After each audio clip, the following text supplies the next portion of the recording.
IT 2012 में आपसे ये क्वेश्चन पूछा था।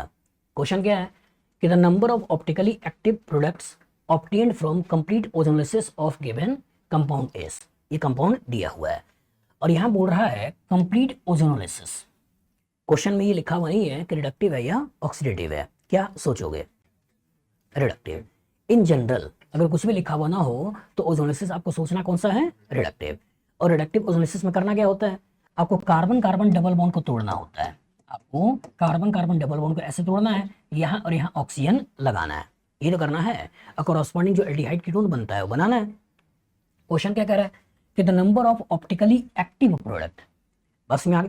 और जो ऑप्टिकली एक्टिव प्रोडक्ट बोल रहा है तो सिस्टम में देखना क्या है? Chiral carbon. तो अगर कायरल कार्बन होगा और एक ही होगा तो कभी भी इसके अंदर प्लेन सेंटोसिमेट्री नहीं आएगी, ऑप्टिकली एक्टिव हो जाएगा। चलिए सोचते हैं कंप्लीट ओजोनोलिसिस मतलब इस डबल बॉन्ड को भी तोड़ना है, इस डबल बॉन्ड को भी तोड़ना है, इस डबल बॉन्ड को भी तोड़ना है। और जब इसको तोड़ा तो यहां से जो कंपाउंड मिला ये कौन सा मिला? CH3CHO। मतलब आपको क्या मिल गया है? एसीटल्डिहाइड। ये मिला। इधर आ जाओ, ये आपका O और ये हो गया CH, ऐसा बना दिया है। आगे वाले कार्बन पे आ जाओ, आगे वाले कार्बन पे ये मिथाइल ऐसे ऊपर है और H आपका ऐसे नीचे है। इसको तोड़ दिया, इधर से क्या मिल गया? इधर से मिल गया CHO, ये मिला। तो इधर का ग्रुप ये और इधर का ग्रुप ये CHO दोनों सेम है। और जो सेम है तो क्या ये कार्बन कायरल है? मतलब इधर से भी कहानी हमको नहीं सोचनी है। अब इधर आ जाओ, इधर आओगे तो यहाँ भी तुम देख रहे हो कि ये CH डबल बॉन्ड O, इधर आ जाओ ये कार्बन, इस पे लगा हुआ है H, यहाँ लगा हुआ है CH3 और यहाँ भी CH डबल बॉन्ड O, यही बनेगा। अब एनालाइज करो, क्या यहाँ पे CHO यहाँ पे CHO सेम है डिफरेंट है? सेम है। तो इसका क्या ये कार्बन कायरल है? नहीं, तो इसे भी हमें नहीं सोचना है। अब आगे आ जाओ, अभी आपके पास है क्या? CH3 और CHO, यहाँ से क्या मिल गया? CH3 और ये हो गया CHO, क्या कायरल है? नहीं। तो इसका मतलब क्या हुआ कि सिस्टम के अंदर कोई भी ऑप्टिकली एक्टिव कंपाउंड है नहीं। आंसर कितना हो गया? 0। इसी क्वेश्चन को रेफरेंस लेके पहले वाला क्वेश्चन आपने देखा था 2022 से 23 में जो क्वेश्चन पूछा था वो इसी को तो रेफरेंस लेके बनाया होगा। इसकी कहानी में इधर से कायरलिटी नहीं आ रही है, इधर से कायरलिटी नहीं आ रही है और मॉडिफाई कर दिया और उसने ऐसे बनाया कि इधर से भी कायरलिटी आ गई थी और उधर से भी कायरलिटी आ गई थी। इधर से आ रहा था R, उधर से आ रहा था S। बस में आगे। तो कोई ना कोई क्वेश्चन होता है आने वाले समय के लिए रेफरेंस के लिए। बस में आगे। तो ये क्वेश्चन था जो 2023 के लिए रेफरेंस था। क्वेश्चन आएगा, लग जाएगा। केमिस्ट्री के इस क्वेश्चन को करने के बाद आपको मजा तो खूब आया होगा।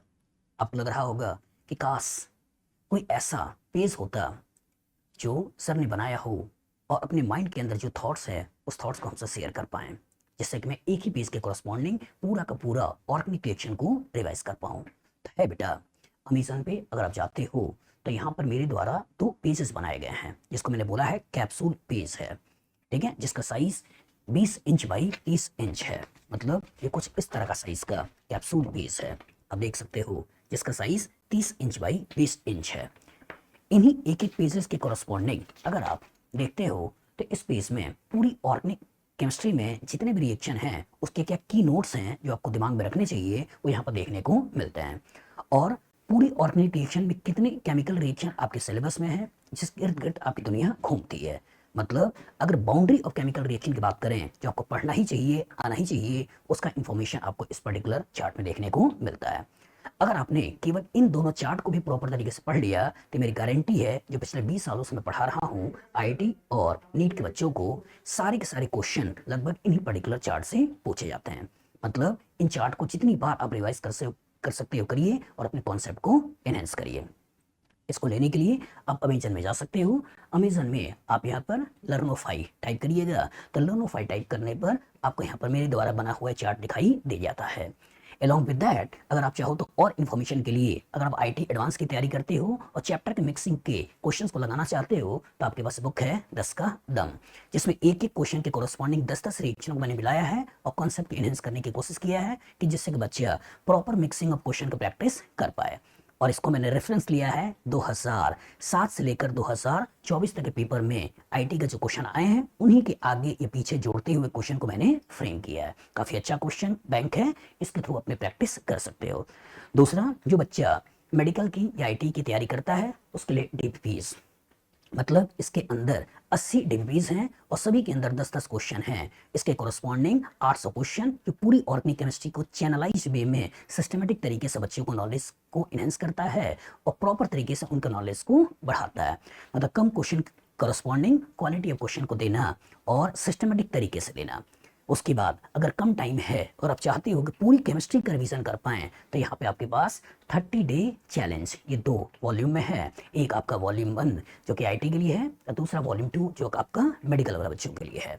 मतलब इसमें 15 question physical, 15 inorganic, 15 organic, 45 question daily basis पर आपको देखने को मिलते हैं जिसको आपको करना होता है, जिससे कि अगर आप एक बुक को लगाते हो तो 1350 क्वेश्चन एट ए टाइम 1 महीने के अंदर आपका लग जाता है, जो कि आईटी मेन और नीट के लिए काफी हेल्पफुल है।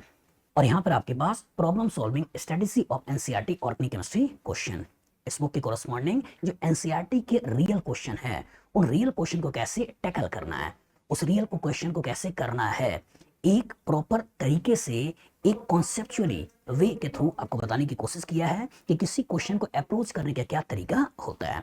अगर आपने इस बुक को प्रॉपर तरीके से पढ़ लिया तो मान के चलिए कि इस तरह के परमुटेशन कॉम्बिनेशन के फ्यूचर में जितने क्वेश्चंस आ सकते हैं वो आप सही तरीके से बना लोगे और हर तरह के परमुटेशन कॉम्बिनेशन को आप सीख जाओगे। मतलब एनसीईआरटी का रियल क्वेश्चन को यहाँ पर लिया है और उस तरह के क्वेश्चन को कैसे सॉल्व किया जाता है उसकी प्रॉपर स्ट्रेटेजी मैंने इसके अंदर बताई है। और उसका 2 वॉल्यूम में concept of organic chemistry volume 1 volume 2 है, जिसके कोरस्पॉन्डिंग थ्योरी और प्रॉपर क्वेश्चन का एक बैलेंस्ड वे आपको इन बुक्स के अंदर देखने को मिलता है। ठीक है, आप चाहे तो सभी ले सकते हैं या देखने के लिए कम से कम आप चाहे तो ये 2 कैप्सूल बेस मंगाइए, देखिए, पढ़िए। ऑर्गेनिक आपकी मजेदार है, कॉन्सेप्चुअल है और इंटरेस्टिंग है, आपको मजा आएगा और आपका सब्जेक्ट का डेप्थ बढ़ेगा।